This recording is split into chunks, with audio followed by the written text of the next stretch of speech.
Good morning, all of you. Welcome to our Max Ma'am channel. இன்னைக்கு நம்ம பார்க்க போகிறது 12th third chapter theory of equation example 325 பார்க்க போகிறோம். ராஜா example 325 third chapter solve the equation x cube minus 5x squared minus 4x plus 20 equal to 0. இது solve பண்ணும் அப்படின்னு சொல்லியிருக்காங்க. அப்போ பாருங்கள், அந்த கோஎஃபிஷியன்ட் எழுதிக்கலாம். இங்கே கோஎஃபிஷியன்ட் 1 இருக்கா, இங்கே -5, இங்கே -4, இது +20. கண்ணு தங்கம், நல்லா கவனமாக பார்த்துக்கோ. எல்லாத்தையும் கூட்டிப்பார், 0 வருதான்னு வரல +ல் 21 -ல் 9, 0 வரல. ஆல்டர்னேட்டிவாக கூட்டிப்பார், ஈக்குவல் வருதான்னு ஆல்டர்னேட்டிவாக கூட்டினா -3, இங்கே +15, அப்பையும் ஈக்குவல் வரல. அப்போ கண்டிப்பாக இந்த இடத்துல +1 போட்டினாலும் என்ன வராது, அது சொல்யூஷனாக வராது. -1 போட்டினாலும் சொல்யூஷனாக இருக்காது. +1 சொல்யூஷன் இல்லை, -1 சொல்யூஷன் இல்லை. அதனால் +2 போட்டு பார்த்துக்கலாம். நான் சொல்கிறது புரியுதா கண்ணு? +1 -1க்கு ஈஸியாக கண்டுபிடிக்கணும். +1 போடும்போது சொல்யூஷன் வரணும்னா எல்லாத்தையும் ஆட் பண்ணும்போது 0 வந்தால் டெஃபினட்டாக +1 போடலாம். அதே மாதிரி ஆல்டர்னேட்டிவாக கூட்டும்போது ஈக்குவலாக வந்தால் -1 போடலாம். +1 எப்போ போடணும்? எல்லாத்தையும் ஆட் பண்ணும்போது 0 வந்தால் +1 டெஃபினட்டாக போடலாம். ஆல்டர்னேட்டிவாக கூட்டும்போது ஈக்குவலாக வந்தால் -1 போடலாம். இது ரெண்டுமே இல்லாதனால +2 போடுறேன். இங்கே 0 போடுவோமா? இது அப்படியே +1 இங்கே எடுத்து வைக்கலாம். ப்ளஸ் இன்ட்டு ப்ளஸ் என்ன? Plus 1 2 is 2. சரி, இங்கே பாருங்கள், குறி வெவ்வேறையாக இருக்கா? அப்போ என்ன குறி போட்டுக்கணும்? பெரிய நம்பருடைய குறி மைனஸை போட்டுக்கிறோம். குறி வெவ்வேறையாக இருக்கிறனால கழிச்சிக்கிறோம். அப்போ கழிச்சோம்னா 3. புரியுதா சாமி? நல்லா கவனமாக பார்த்துக்கோ, இதெல்லாம் ரொம்ப ரொம்ப முக்கியம். அடுத்தது இதையும் மல்டிபிள் பண்ணுமா?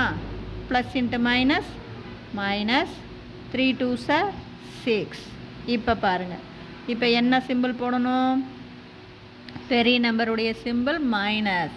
கண்ணு மைனஸ் இன்ட்டு மைனஸ் ப்ளஸ் போடணும்னு நினச்சிடாத, தப்பு. இது சிம்பிளிஃபை, நாட் ஏ மல்டிப்ளிகேஷன். அப்போ தேர்ஃபோர் பெரிய நம்பருடைய குறி மைனஸு, குறி ஒரே மாதிரி இருக்கிறனால கூட்டிக்கிறோம். புரியுதா தங்கம்? குறி வெவ்வேறு மாதிரி இருந்தால் கழிச்சிக்கணும், குறி ஒரே மாதிரி இருந்தால் கூட்டிக்கணும். பெரிய நம்பருடைய குறியை போட்டு மைனஸில் மொத்தமாக 10 இருக்குதுன்னு அர்த்தம். எகைன் பெருக்கிறோம். ப்ளஸ் இன்ட்டு மைனஸ், 2 10s 20, +20 -20 0 ஆயிரும். அப்போ தேர்ஃபோர் இங்கே +2 போட்டிருக்கோமா? அப்போ x -2 ஈஸ் எ ஃபேக்டர். இது சொல்யூஷன், இது ஃபேக்டர். புரியுதா? சொல்யூஷன்னா ஜஸ்ட் எக்ஸோடைய வேல்யூ, x = 2ன்னு அர்த்தம். அப்போ இந்த +2 அந்தாண்ட போச்சுன்னா -2, அதுதான் x -2 ஈஸ் எ ஃபேக்டர். பாரு, இந்த -2 இந்தாண்ட போச்சுன்னா x = 2 வந்துடுமா? அடுத்து இது quadratic equation. x squared minus 3x minus 10 equal to 0. Factorise பண்ணலாம். பெருக்குனா -10 வரணும், 10 வரணும். எதையும் பெருக்குனா 10, 5 2s 10. இப்போ குறி போடணும் இல்லையா?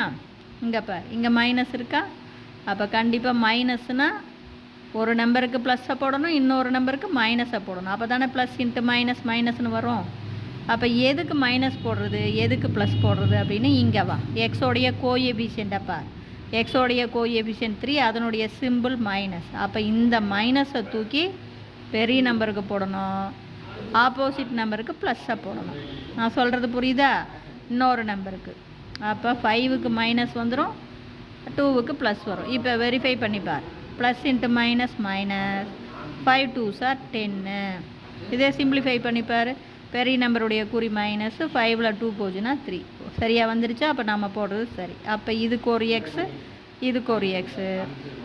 ஒரு ஃபேக்டர் x -5, இன்னொரு ஃபேக்டர் x + 2. அப்போ x -5 x + 2 = 0. அப்போ டோட்டல் ஃபேக்டர் போடும்போது இதை சேர்த்திக்கலாம். 3 இங்கே ஆல்ரெடி ஒன்று கண்டுபிடிச்சிருக்கோம். அப்போ x -2 into x -5 into x + 2 = 0. அப்போ solution x -2 = 0னா x = +2, x -5 = 0னா x = +5, x + 2 = 0னா x = -2. ஓகேவா? இவ்வளோதான். ஜஸ்ட்டு ஒன்றுமே இல்லை ராஜா, நீ 10th படித்த இதே தான். உனக்கு இதில் ஏதாச்சும் சந்தேகமாக இருந்தால் கேளுங்க. தேங்க்யூ.